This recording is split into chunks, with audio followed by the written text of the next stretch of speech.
आज हम सीखेंगे संलग्न आकृतियों का क्षेत्रफल प्राप्त करना।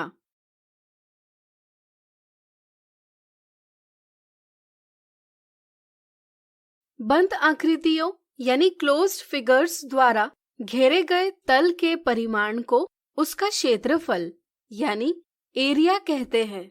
जैसे इस आयत को देखिए, इस आयत की लंबाई यानी लेंथ 5 सेंटीमीटर और चौड़ाई यानी ब्रेड्थ 4 सेंटीमीटर है। अगर हम इसे एक वर्गांकित कागज पर रखेंगे जिसमें 1 सेंटीमीटर भुजा वाले वर्ग बने हैं, तो हम देखते हैं कि इस आयत की परिसीमा यानी बाउंड्री कुल 20 वर्गों का स्थान घेरती है।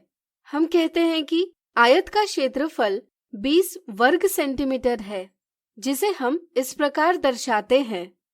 लेकिन अगर हम देखेंगे तो पाएंगे यहाँ आयत की लंबाई और चौड़ाई का गुणनफल है 5 सेंटीमीटर गुणा 4 सेंटीमीटर बराबर कोष्ठक में 5 गुणा 4 गुणा कोष्ठक में सेंटीमीटर गुणा सेंटीमीटर बराबर 20 स्क्वायर सेंटीमीटर। इन दोनों स्थितियों को ध्यान में रखकर हम कह सकते हैं कि आयत का क्षेत्रफल बराबर लंबाई गुणा चौड़ाई होता है। यदि हम लंबाई को L से और चौड़ाई को B से दर्शाते हैं, तो आयत का क्षेत्रफल A होगा L गुणा B। जरा सोचिए, अगर आयत की लंबाई और चौड़ाई समान हो तो हमें कौन सा आकार प्राप्त होगा? सोचिए सोचिए। बिल्कुल सही, इससे आयत की सभी भुजाएं समान हो जाएंगी, यानी कि हमें वर्ग प्राप्त होगा। इस स्थिति में हम कह सकते हैं कि वर्ग का क्षेत्रफल बराबर भुजा की लंबाई गुणा भुजा की लंबाई बराबर भुजा की लंबाई का वर्ग। यदि हम भुजा की लंबाई को a से दर्शाएं तो वर्ग का क्षेत्रफल होगा a का वर्ग। अब इस आकृति को देखिए, क्या आप बता सकते हैं इसका क्षेत्रफल क्या होगा? सोचिए सोचिए। चलिए हम बताते हैं। हम इस आकृति को इस प्रकार 2 आयतों में बांट सकते हैं। चलिए इन्हें नाम दें। यह है आयत ABCD और यह है आयत DEFG। हम आयत ABCD की लंबाई 8 सेंटीमीटर और चौड़ाई AD बराबर AG ऋण DG बराबर 5 सेंटीमीटर ऋण 2 सेंटीमीटर बराबर 3 सेंटीमीटर लेंगे।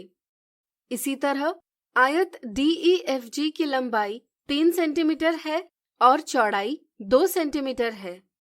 इस तरह से आयत ABCD का क्षेत्रफल होगा लंबाई गुणा चौड़ाई बराबर 8 सेंटीमीटर गुणा 3 सेंटीमीटर बराबर 24 स्क्वायर सेंटीमीटर, और आयत DEFG का क्षेत्रफल होगा लंबाई गुणा चौड़ाई बराबर 3 सेंटीमीटर गुणा 2 सेंटीमीटर बराबर 6 स्क्वायर सेंटीमीटर। इसलिए पूर्ण आकृति का क्षेत्रफल होगा आयत ABCD का क्षेत्रफल धन आयत DEFG का क्षेत्रफल बराबर 24 स्क्वायर सेंटीमीटर धन 6 स्क्वायर सेंटीमीटर बराबर 30 स्क्वायर सेंटीमीटर। अब क्या आप इस आकृति का क्षेत्रफल ज्ञात कर पाएंगे? सोचिए सोचिए। चलिए हम बताते हैं। वांछित क्षेत्रफल बराबर वर्ग ABCD का क्षेत्रफल ऋण वर्ग EFGH का क्षेत्रफल। यहाँ वर्ग ABCD का क्षेत्रफल होगा भुजा का वर्ग बराबर 6 सेंटीमीटर का वर्ग बराबर 36 स्क्वायर सेंटीमीटर, और वर्ग EFGH का क्षेत्रफल होगा 4 स्क्वायर सेंटीमीटर। आकृति का क्षेत्रफल ज्ञात करने के लिए हम वर्ग ABCD के क्षेत्रफल से वर्ग EFGH के क्षेत्रफल को घटाएंगे। इसी तरह से आकृति AHGF EBCD का क्षेत्रफल होगा 36 स्क्वायर सेंटीमीटर ऋण 4 स्क्वायर सेंटीमीटर बराबर 32 स्क्वायर सेंटीमीटर। तो आज हमने सीखा संलग्न आकृतियों का क्षेत्रफल प्राप्त करना। अगले वीडियो में इनसे जुड़े कुछ उदाहरण देखेंगे।